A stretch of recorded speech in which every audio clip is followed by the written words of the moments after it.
अस्सलाम वालेकुम नाजरीन, मैं हूं साहिबजादा सलील। उम्मीद है आप जहां भी होंगे खैरियत से होंगे। नाजरीन, एक बात करेंगे पाक भारत कशीदगी पे, जो कशीदगी आलमोस्ट ख़त्म हो चुकी है।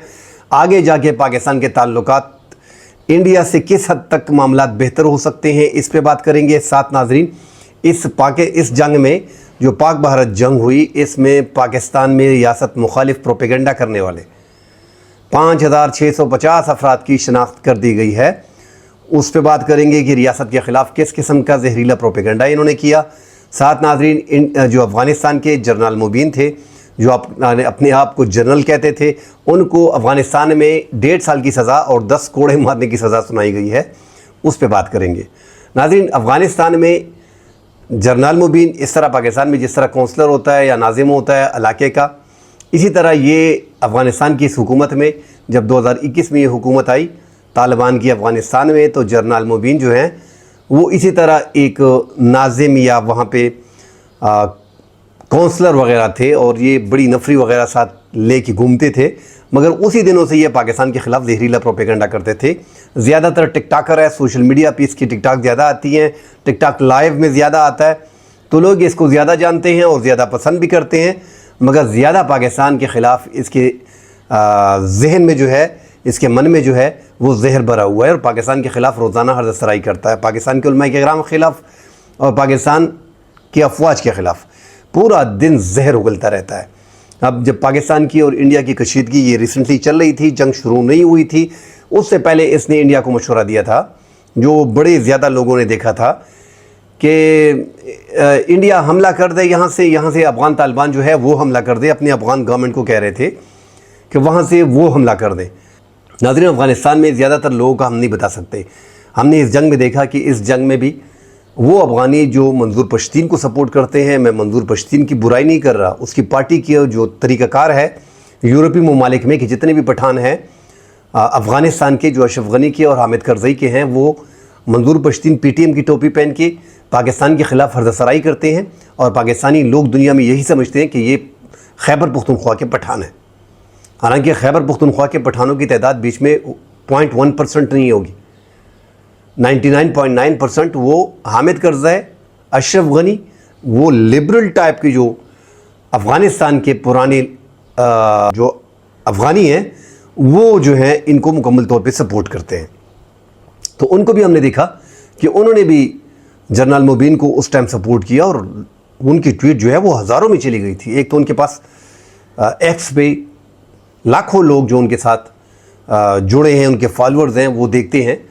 तो उस पर हमने एक वीडियो भी बनाई थी कि जनरल मुबीन ने पाकिस्तान के ख़िलाफ़ फिर जहर उगल दिया है।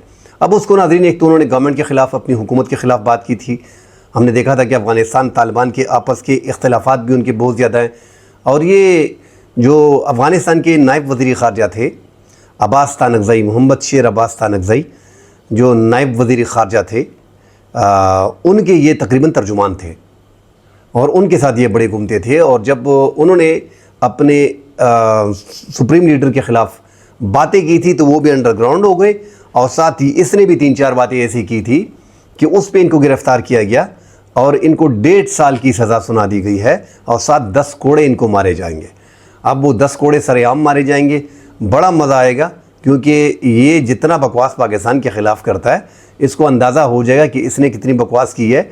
अब ये 10 कोड़े और 1.5 साल इसके मुंह की वजह से, इसके मुंह के बवासीर ज़्यादा है, तरीके से बात नहीं कर सकता, बस अपने फ़ैन फॉलोइंग को आगे बढ़ाने के लिए पाकिस्तान के ख़िलाफ़ हर्ज़ सराई करता है। साथ नाज़रीन, एक और ख़बर है कि इस जंग में पाक इंडिया जंग जो थी, इस जंग में हमने देखा है कि एक तो पूरी कम्युनिटी को हम बदनाम नहीं करेंगे। हमने देखा है नाज़रीन कि इस जंग में जब जंग होती है किसी मुल्क की, तो वो सारे इख्तलाफात बुला के एक साथ यकजुट हो जाती है। इस जंग में भी हमने देखा कि हम एक साथ हुए हैं, ये बहुत अच्छी बात है। मगर हमारी एजेंसियों ने जो डिटेल्स, सारी रिपोर्ट इकट्ठी की है कि सोशल मीडिया पे जो पाक भारत जंग में इंडिया का साथ देने और पाकिस्तानी आर्मी का मोराल जो है वो कमज़ोर करने में जिन लोगों ने साथ दिया, उनके नाज़रीन अकाउंट सामने आ गए हैं। जो रियासत के ख़िलाफ़ थे, जो फ़ौज के ख़िलाफ़ थे, जो फ़िज़ाइया के ख़िलाफ़ थे, वो सारे 1795 इसमें ऐसे सरकारी मुलाजिमीन हैं जो हाजिर सर्विस हैं, वो बीच में कंफर्म कर लिए गए हैं। 1187 वो एहलकार हैं जो ओवरसीज़ हैं, ओवरसीज़ पाकिस्तानी है 1187। और इस तरह नाज़रीन 2545 सरकारी मुलाजिमीन जो रिटायर्ड हो गए हैं। तो जो 2545 सरकारी मुलाजिमीन है और ये जो 1795, ये 2545 जो रिटायर्ड मुलाजिमीन है हुकूमत पाकिस्तान के, और ये 1795 जो हाजिर सर्विस मुलाजिमीन है, ये पाकिस्तान के ख़जाने से तनख्वाहें ले रहे हैं। और ये बाकी ओवरसीज़ हैं। ये तकरीबन 5600 से लगभग अफराद को कन्फर्म किया गया है। ट्विटर पे, फेसबुक पे, इंस्टा पे, मुख्तलिफ सोशल मीडिया नेटवर्क पे इनका डेटा इकट्ठा किया गया है। इनके ख़िलाफ़ कार्रवाई की जाएगी। आप अंदाज़ा लगाएं कि इस जंग में जब भारत के साथ हमारी जंग होती है, हम अपने सारे गिले शिकवे उठा के फेंक देते हैं। यार अंदरूनी इख्तिलाफात भाड़ में जाए, वो बाद में देखेंगे। कौन सा लीडर हमें पसंद है, कौन सा पसंद नहीं है। पहले तो हमारी मुल्क की बात है ना। अपने मुल्क को, अपनी अफवाज को, अपनी फ़िज़ाइया को, अपनी नेवी को अपनी डिफेंड करना है। चाहे आपके अपनी अफवाज से लाख गिले हों, चाहे उसने आपके घर पे हमला क्यों नहीं किया हो, आपकी अफवाज ने, मगर जब दुश्मन के मुकाबले में इंडिया जैसे दुश्मन जब आपके मुल्क पे आ जाता है, आपके मुल्क पे हमला करता है, तो फिर आपको अपनी अफवाज के साथ खड़ा होना पड़ता है। हम नज़रियाती तौर पे अगर भुट्टो को पसंद करते हैं, नवाज शरीफ को पसंद करते हैं, इमरान खान को पसंद करते हैं, जमात इस्लामी को पसंद करते हैं, या मौलाना फजल रहमान साहब को पसंद करते हैं, वो सारी चीज़ें बेमानी हो जाती हैं जब आपके मुल्क पे बात आती है। पाकिस्तान होगा तो ये सारे होंगे। अल्लाह ना करे, अल्लाह ना करे पाकिस्तान ना हो, अल्लाह ना करे, मेरे मुंह में खाक। तो फिर इन लीडरों को अपने अचार डालना है। क्या करना है इनका, क्या करना है इनका? पाकिस्तान है तो ये लीडर हैं। आज नवाज शरीफ को अगर कोई जानता है तो पाकिस्तान की वजह से, आज इमरान खान को अगर कोई जानता है तो पाकिस्तान की वजह से, आज मौलाना को, हाफिज़ नईम रहमान को, एमल वली को, इन तमाम तर सियासी जमातों को जो लोग जानते हैं, उसका एक ही रीज़न है कि पाकिस्तान है। इन्होंने पाकिस्तान की नुमाइंदगी की है। पाकिस्तान की नुमाइंदगी के बग़ैर इनको कोई जानता नहीं है, इनकी हैसियत कुछ भी नहीं है। तो लिहाजा इन लोगों के लिए जंग के दौरान अपनी अफवाज का मोराल गिराना, ये हिमाकत थी और ये मुल्क से गद्दारी के मुतरादिफ है। हमने देखा कि तहरीक इंसाफ, पाकिस्तान तहरीक इंसाफ का जो 90% वोटर था, उसने इस जंग में अपनी अफवाज का साथ दिया है। मगर ये 10% जो है, ज़्यादातर हम देख रहे हैं कि 10% में से 9% जो है, 8-9%, वो पाकिस्तान तहरीक इंसाफ का जो है वो अफवाज के ख़िलाफ़ लगा रहा। उसमें ज़्यादा जो बताए जा रहे हैं कि 1187 जो है वो बैरूनी मुल्क बैठे हैं, ओवरसीज़ पाकिस्तानी हैं। और ये जो पाकिस्तान में सरकारी मुलाजिमीन हैं, जो पाकिस्तान की तनख्वाहें सरकार से लेती हैं, और रिटायर्ड मुलाजिमीन जो पेंशन लेते हैं, 2545 और 1195। तो अब अगर ये इंडिया होता तो इनके घर तोड़ दिए उन्होंने। इंडिया में जब पहलगाम का वाक़या हुआ तो हमने देखा कि कश्मीर में सैकड़ों घरों को गिराया गया, हज़ारों अफराद को उठाया गया, सैकड़ों को जो है वो शहीद किया गया, जाली मुकाबलों में उनको मारा गया।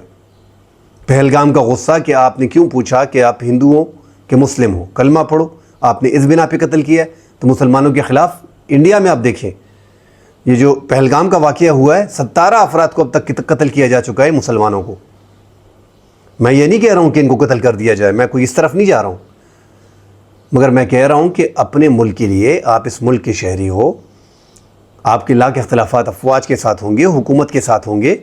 आप इमरान खान को पसंद करेंगे, आप नवाज शरीफ को पसंद करेंगे, कोई इमरान खान को लाइक करेगा, तो ये सियासी जमातें तो आती जाती हैं। हमने नवाज शरीफ को देखा कि 1999 में तो मुझे लगा कि जब मुशर्रफ ने टेक ओवर कर लिया और हाईजैकिंग का केस इस पर बन गया, तो मैंने कहा इसकी सियासत ख़त्म, ये इसको फांसी दे दी जाएगी, क्योंकि इतना ख़तरनाक केस था। फिर हमने देखा कि जो प्रोसेस हुआ, क्लिंटन ने मुदाखलत की, दुबई को और सऊदीया को कहा कि इसको किसी तरीके से निकालो। उसके आखिरी दिन थे सदर क्लिंटन के, उनके निकाला गया, एक एग्रीमेंट हुआ और 10 साल के लिए मुल्क से चले गए। अब हम देख रहे हैं कि इमरान खान को हमने देखा कि उनका नाम आ रहा था कि यार उनको भी, मतलब साइफर केस में कम से कम उनको जो है वो बड़ी सज़ा होने जा रही है। इस तरह उसमें वो बच निकले, बाकी केसों में उनको सज़ा हुई, और अब फ़ौजी अदालतों के हक़ में फ़ैसला आ गया। तो अब अगर 9 मई का केसेस ओपन ट्रायल के लिए जाता है, फ़ौजी अदालत के लिए जाता है, और वहाँ भी उनके लिए भी चांसेस हैं, उनकी मुश्किलात में भी इजाफ़ा हो सकता है, उनको मज़ीद 10-15 साल कैद मज़ीद मिल सकती है, उनकी मतलब उम्र कैद भी उनको हो सकती है। तो ये हालात सियासतदानों के लिए बनते हैं। नवाज शरीफ को देख रहे हैं कि वो फिर सियासत में इन है 10, 12, 15 साल, 20 साल बाद। 2013 में वो दोबारा वज़ीर आज़म बने, 99 में उनकी गवर्नमेंट गई, सीधा 12-13 साल बाद फिर आ गए। तो इमरान खान की हुकूमत जो है वो 2018 में थी, पौने 4 साल उन्होंने हुकूमत की। अब ये मौजूदा हुकूमत किसी भी अंदाज में बिठाई गई है। तो 2018 के इंतखाबात भी हमने देखे थे कि उसमें भी 7-8 सीटें जो हैं वो इमरान खान को जितवाई गई थी। इस तरह मौजूदा हुकूमत में ये तो फॉर्म 47 की गवर्नमेंट बताई जाती है। बहरहाल अब इस्टेब्लिशमेंट, मकबूलियत और कबूलियत का चक्कर तो हर जगह पे होता है। तो बस कहने का मकसद सिर्फ यही है कि आगे जाके इमरान खान की गवर्नमेंट बन सकती है। एक पॉपुलर लीडर हैं, जिस तरह नवाज शरीफ ने सर्वाइव किया और वापस आ गए सियासत में, इस तरह आपको कंप्रोमाइज़ करने पड़ेंगे सियासत में। जो इमरान खान फ़िलहाल नहीं कर रहा तो उनको सख्ती बर्दाश्त करनी पड़ रही है, और मेरे ख्याल में वो अभी कंप्रोमाइज़ कर लेंगे, क्योंकि इस जंग में हमने नाज़रीन देखा है कि इस जंग में 2 बयानियों का नुकसान हुआ है। एक तो मोदी की मुकम्मल बयानिया का हिंदुस्तान में बड़ा नुकसान हुआ है, उसके वोट बैंक में वहाँ पे बड़ी कमी आई, और एक यहाँ पे जो इस्टेब्लिशमेंट के ख़िलाफ़ जो बयानिया चल रहा था इलेक्शन के बाद, इमरान खान के ख़िलाफ़ जो उनकी पार्टी को जिस तरह घेरा जा रहा था, उनके कारकुनों को गिरफ़्तार किया जा रहा था, उनके मेन लीडरों को गिरफ़्तार किया जा रहा था, और स्टिल गिरफ़्तार हैं, उसके ख़िलाफ़ इस्टेब्लिशमेंट के ख़िलाफ़ नफ़रत तहरीक इंसाफ, क्योंकि एक मकबूल जमात थी, उसमें ज़्यादा नफ़रत इस्टेब्लिशमेंट के ख़िलाफ़ थी। मगर अब हम देख रहे हैं कि इस जंग से तहरीक इंसाफ को नुकसान हुआ है, सियासी तौर पे कह रहा हूँ, और इस्टेब्लिशमेंट को काफ़ी फ़ायदा हुआ है। उनके इस टाइम पे इस्टेब्लिशमेंट को एक हाइप मिली है और वो आगे आ गई है। अवाम में उनकी जो पॉपुलरिटी है उसमें काफ़ी हद तक इजाफा हुआ है। जिस अंदाज़ में पाकिस्तान ने यह जंग जीती, मैंने पहले कह दिया कि इंडिया पाकिस्तान की जंग होगी, या दुनिया का कोई भी मुल्क पाकिस्तान के ख़िलाफ़ लड़ेगा, हमारी मिट्टी के ख़िलाफ़ हमला करेगा, तो पाकिस्तानी अवाम क्या करेगी? पाकिस्तानी अवाम सब कुछ भूल के अपनी अफवाज के साथ खड़ी होंगी। क्योंकि अफवाज के साथ इसलिए खड़ी होंगी कि उन्होंने मुल्क को डिफेंड करना है, उन्होंने दुश्मन को हराना है। वो दुश्मन को हराएंगे तो हमारा मुल्क बच जाएगा, उसमें हम उनकी मदद करते हैं। तो इस टाइम पे पाकिस्तान में ये जो 5600-700 के लगभग जिन्होंने पाकिस्तान के ख़िलाफ़ कैंपेन की, इन बेवकूफ़ों को चाहिए था कि वो पाकिस्तान की फेवर में करते तो कम पाकिस्तान के लिए फ़ायदा होता। अब इनके ख़िलाफ़ कार्रवाई की जाएगी, इनमें से गद्दार, ये तो बाकायदा गद्दार डिक्लेयर कर दिए जाएंगे, इनके ख़िलाफ़ सख्त कार्रवाई होगी। साथ नाज़रीन, जो पाकिस्तान और इंडिया की कशीदगी चली आ रही है, आगे जाके मुज़ाकरात डोनाल्ड ट्रंप करने जा रहा है। अब मुज़ाकरात के लिए एक प्लान बनाया जा रहा है। पाकिस्तान ने कश्मीर का मुद्दा जो है वो सर फहरिस्त रख दिया है, और इंडस वाटर ट्रीटी उसको पाकिस्तान ने दूसरे नंबर पर रखा है। पाकिस्तान ने एक्ट ऑफ वार करार दे दिया है। अगर ये पानी का इंडस वाटर ट्रीटी को उसकी मअतली को बहाल नहीं किया जाता, वन साइडेड आप इसको मुअत्तल नहीं कर सकते। शिमला मुआहदे के तहत 2 ममालिक और वर्ल्ड बैंक इसमें गवाह है, वो बीच में गारंटर है। तो पाकिस्तान इसको मुज़ाकरात की मेज़ पे लेके गया है, तो इंडस वाटर ट्रीटी का मसला तो इंशाल्लाह हल हो जाएगा। आगे जाके मकबूजा जम्मू कश्मीर पे सालसी को इंडिया कबूल नहीं कर रहा, इंडिया में बड़ा प्रेशर बन रहा है। नरेंद्र मोदी के ख़िलाफ़ आवाम का काफ़ी गम और गुस्सा आ गया है। नरेंद्र मोदी के कद में काफ़ी कमी आई है, और राहुल गांधी ने और दीगर सियासी जमातों ने, अपोजिशन में है, इस मुद्दे को उठाया है कि इतने अरसे बाद अमेरिका जो है वो कश्मीर पे सालसी करेगा, ये हमें कबूल नहीं है। तो मोदी को डेंट लगा है, और मोदी अब जो है, एक तो पाकिस्तान और इंडिया को अगर हम कंपेयर करते हैं तो मोदी इस टाइम पे अपनी अफवाज के पास गया है, अपनी अफवाज का मुराल बुलंद करने के लिए, और वहाँ पे जीत अनाउंस कर रहा है। बहरिया से मिल रहा है, फ़िज़ाइया से मिल रहा है, अपनी आर्मी से मिल रहा है। पाकिस्तान में कम से कम कोई ऐसा लीडर तो फ़िलहाल है नहीं। नवाज शरीफ ख़ुद जो हैं वो पर्दा मतलब साइड पे चले गए हैं, वो सियासत से आउट हैं। शहबाज शरीफ को आगे किया हुआ है। शहबाज शरीफ ने पहला काम उनको ये करना चाहिए था कि तमाम तर जिस तरह इंडिया अपनी फ़िज़ाइया, अपनी आर्मी, अपनी बहरिया के दरमियान सबको इकट्ठा करके, हज़ारों अफराद को इकट्ठा करके उसके दरमियान में पाकिस्तान जिंदाबाद कह देता है और 3-4 बातें कर लेता तो बड़ा अच्छा होता। कम से कम वो एक तरीका है प्रॉपर। मगर मुस्लिम लीग नून ने किसी लीडर में वो तरीक़ाकार अपनाया नहीं। हमने पहले में देखा कि 2019 में भी नरेंद्र मोदी ने यही काम किया था, अपनी आर्मी, अपनी फ़िज़ाइया, अपनी बहरिया के दरमियान में वर्दी पहन के गया था। इस तरह नवाज शरीफ ये स्टंट होते हैं, ये आपको करने पड़ते हैं। यहाँ पे हमने देखा कि शहबाज शरीफ और उसकी काबीना के लोग, हमने ये तरीक़ाकार अपनाया नहीं। हमने वो जश्न कर लिया है कि पाकिस्तान जीत गया, अब उन्होंने भी वहाँ पे अपनी जीत अनाउंस कर दी है। बहरहाल पूरी दुनिया ने देखा है कि पाकिस्तान ने 5 फाइटर जेट भी गिराए हैं, उनका काफ़ी नुकसान भी किया है। हमारे जो है वो 11 फ़ौजी एहलकार और फ़िज़ाइया के शहीद हो गए, 40 पाकिस्तान के शहरी और 78 अफराद जो हैं वो ज़ख्मी हो गए। जंग किसी भी सूरत दुरुस्त नहीं है, दोनों जानिब से सिविलियन का और आम लोगों का ज़्यादा नुकसान होता है। कल नाज़रीन इंशाअल्लाह अगले प्रोग्राम में हाज़िर होंगे, डिटेल से बात करेंगे। फ़िलहाल के लिए इजाज़त दीजिए, अल्लाह हाफ़िज़।